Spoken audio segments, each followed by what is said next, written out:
Aujourd'hui, on va voir ensemble 3 grosses erreurs communes qu'on a tous fait en photo ou qu'on fait encore et qui rendent globalement nos photos moins bien. Allez, en avant, Guingamp.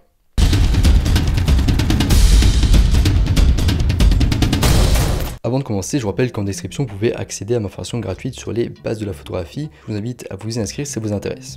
Alors, première grosse erreur, ne pas développer ses photos. Alors, on entend parfois que le développement c'est de la triche et quand même ce n'est pas de la photo. Mais la photographie, si on y réfléchit bien et qu'on remonte dans le temps, ne s'est jamais limité à juste prendre une photo. Par exemple, à une époque pas si lointaine, la photo argentique dominait. On devait d'abord choisir une pellicule avec une certaine valeur ISO, puis on prenait nos photos et enfin on les développait. Et c'était d'ailleurs pareil pour les photos au collodion.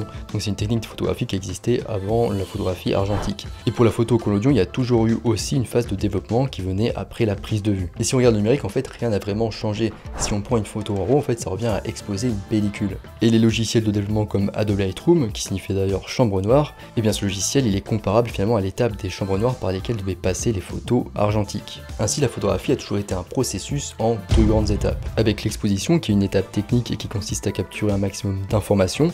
Alors si on veut nuancer un peu, il y a quand même la composition qui entre en jeu, donc il y a aussi quand même un côté un petit peu artistique avec aussi éventuellement le travail des poses.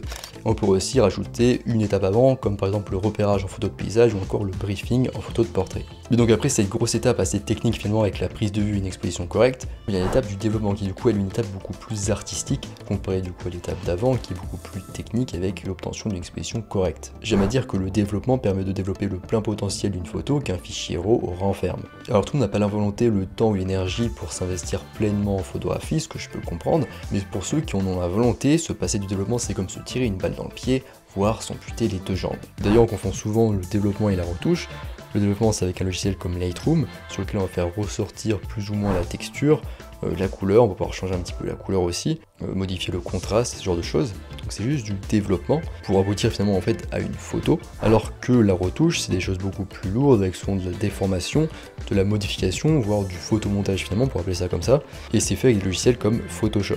Deuxième erreur connue, d'avoir la mise au point sur le déclencheur. Alors c'est un sujet complètement différent mais vous l'avez peut-être remarqué, quand vous faites une photo, vous appuyez sur le déclencheur, il y a aussi la mise au point qui se fait en même temps. Mais plus vous allez progresser, plus vous allez vous apercevoir qu'en fait c'est pas très pratique. Déjà ça vous oblige à choisir entre deux modes. Le mode continu pour les sujets en mouvement, et le mode à mise au point unique pour les sujets immobiles. Alors qu'en mettant la mise au point sur un bouton différent, vous pouvez avoir le meilleur des deux mondes.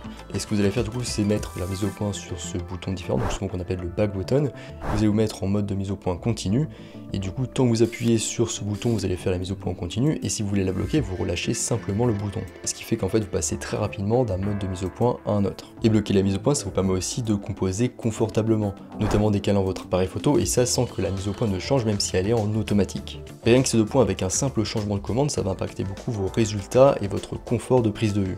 Troisième grosse erreur, sous-estimer la lumière. Alors pour rappel, la photographie ça signifie écrire avec la lumière, et donc on peut se douter du coup qu'en photo, la lumière ça va être quelque chose d'important.